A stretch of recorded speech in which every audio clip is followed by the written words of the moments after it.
Bismillah,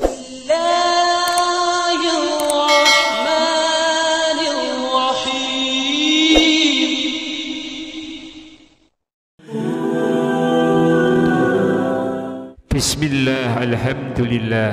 Jika video ini muncul di beranda YouTube-mu, ini adalah petunjuk dari Allah kepadamu. Setidaknya sempatkanlah menuliskan sholawat kepada Nabi Muhammad sallallahu alaihi wasallam di kolom komentar. Insya Allah bisa menjadi bukti kecintaan kita untuk mendapatkan syafaat kelak di akhirat. Assalamualaikum warahmatullahi wabarakatuh. Semoga kita selalu diberikan kesehatan, kebahagiaan dan keberhasilan di setiap langkah dan usaha kita, dan semoga kita tidak mati kecuali mati dalam keadaan beriman. Sahabat beriman yang dirahmati Allah, salat duha adalah salat sunnah muakkadah atau salat yang sangat dianjurkan untuk dikerjakan sebagai sebuah ibadah. Mengapa salat ini sangat dianjurkan? Karena sangat banyak keutamaan dan faedahnya juga sangat besar. Begitu besar manfaatnya sehingga Rasulullah Shallallahu Alaihi Wasallam menyampaikan bahwa salat duha itu adalah salatnya para nabi, para salihin, para siddiqin dan para awabin atau orang-orang yang senang bertobat. Pasti di balik semua perintah Allah terdapat hikmah, ada kebaikan, ada janji Allah yang akan diberikan bagi orang-orang yang mengerjakannya. Adapun Nabi Shallallahu Alaihi Wasallam tidak pernah melupakan sekalipun yang namanya sholat duha setiap harinya. Maka jika kita ingin mendapatkan ridho Allah, memperoleh kasih sayang Allah, tentu ada banyak jalan dengan cara mengikuti apa yang telah dicontohkan oleh Rasulullah Sallallahu Alaihi Wasallam. Dengan begitu, maka ridho Allah akan kita dapatkan. Dan salah satu cara mendapatkan ridho Allah yaitu dengan menjalankan salat duha secara rutin. Meskipun sholat ini hanya tergolong sunnah, namun berkat kepatuhan kita kepada Allah, insya Allah akan membalas kebaikan kita dengan lebih daripada orang-orang yang tidak menjalankan sholat duha. Adapun manfaat yang luar biasa bagi seseorang yang terbiasa menjalankan rutin sholat duhanya, diantaranya akan diberikan ampunan atas segala dosa-dosanya, akan dicukupi kebutuhannya selama hari itu dari pagi hingga sore harinya, akan mendapatkan rezeki dari arah yang tidak disangka-sangka, dan akan menghindarkan kita dari kefakiran. Sholat duha juga bermanfaat sebagai pengganti sedekah dari seluruh sendi-sendi dan tulang di tubuh kita yang sebanyak 360 sendi yang juga butuh untuk diberikan sedekahnya. Silahkan tonton video ini hingga selesai supaya semua informasi yang kami sampaikan bisa diterima secara lengkap, supaya tidak gagal faham, insya Allah. Sahabat beriman yang dirahmati Allah, adapun sholat duha, jika Anda mengerjakannya 2 rakaat maka itu sudah baik. Namun akan lebih baik lagi jika kita tahu bacaan apa yang dibaca setelah rakaat pertama setelah kita membaca Al-Fatihah, kemudian di rakaat kedua surat apa yang harus kita baca setelah membaca Al-Fatihah.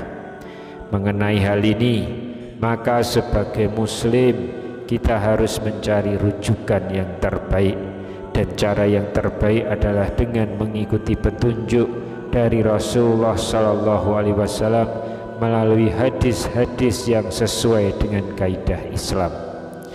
Ada kaidah berdasarkan riwayat oleh Anas bin Malik radhiyallahu anhu dengan hadis yang bernilai marfu. Apabila Anda mengerjakan salat duha 2 rakaat, maka masing-masing sesudah kita membaca surat Al-Fatihah di rakaat pertama, dilanjutkan dengan membaca ayat kursi sebanyak 10 kali. Kemudian pada rakaat kedua setelah membaca surat Al-Fatihah dilanjutkan dengan membaca surat Al-Ikhlas sebanyak 10 kali juga. Hal ini didasarkan pada riwayat Sayyidina Anas bin Malik radhiyallahu anhu bahwa Rasulullah sallallahu alaihi wasallam bersabda, barang siapa yang melaksanakan salat duha membaca pada rakaat pertama surat Al-Fatihah dan ayat kursi 10 kali, serta pada rakaat kedua sesudah Al-Fatihah membaca surat Al-Ikhlas 10 kali, maka ia akan mendapatkan keridhaan yang terbesar dari Allah Subhanahu wa taala. Kemudian ada juga sebuah hadis yang menganjurkan untuk membaca surat Asy-Syams pada rakaat pertama dan membaca surat Ad-Duha pada rakaat kedua. Hadis tersebut berbunyi, salatlah 2 rakaat duha dengan membaca 2 surat duha, yaitu surat Wasyamsi Wadduhaha dan surat Ad-Duha. Dalam riwayat lain terdapat tambahan, barang siapa yang mengamalkannya maka dia diampuni. Hadis tersebut diriwayatkan oleh Ar-Ruyani dan Ad-Dailami.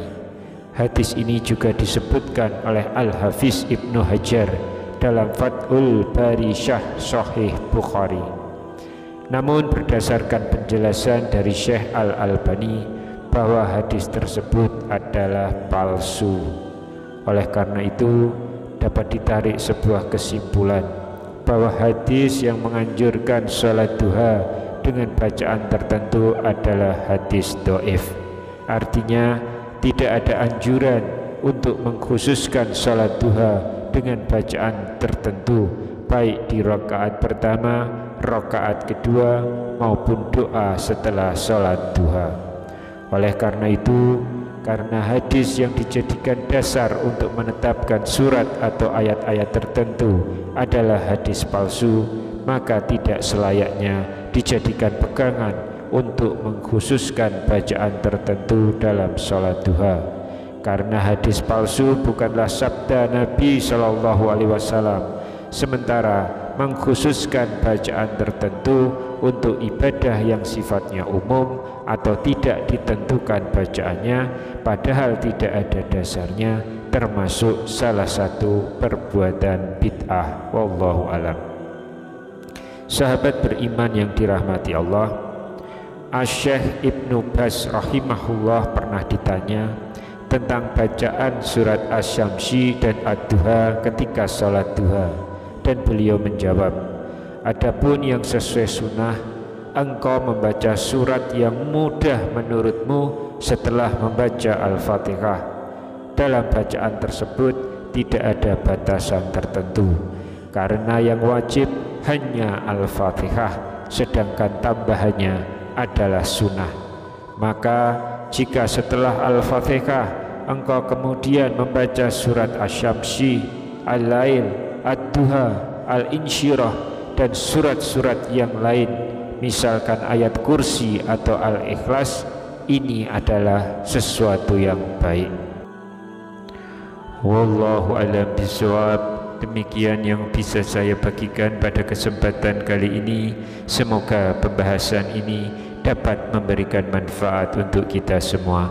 Amin ya rabbal alamin. Wassalamualaikum warahmatullahi wabarakatuh.